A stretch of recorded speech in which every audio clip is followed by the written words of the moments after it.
మొన్న పడిన విపరీతమైన వర్షాలు గోడ నాని పడిందని చెప్పి అందరూ విశ్లేషిస్తున్నారు. ఇలాంటి సంఘటన ఎవరైనా చవి చూస్తారా? దీనికి ఒక ప్రీ ప్లాన్ టెన్యూర్ ఉంటుందా?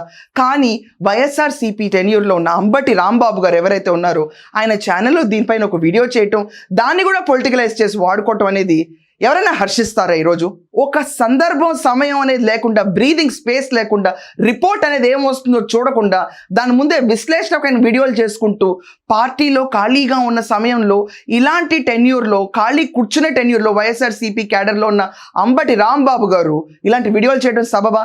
సింహాచలం అప్పన్న టెంపుల్ ప్రతిష్ట గురించి అంబటి రాంబాబు గారు మాట్లాడుతున్నారు. ఈయన ఎందుకు డైసెక్ట్ చేయాల్సి వస్తుందంటే, నార్మల్ సిచ్యువేషన్లో ఈయన పట్టించుకోవాల్సిన అవసరం ఉండుండేది కాదు. కానీ సంఘటన జరిగిన కొన్ని గంటల్లోనే పొలిటికలైజ్డ్ వీడియోస్ చేస్తున్నప్పుడు ఒక్కసారి వాళ్ళ టెన్యూర్లో ఎలా జరిగిందో కూడా ఆలోచించాలి కదా.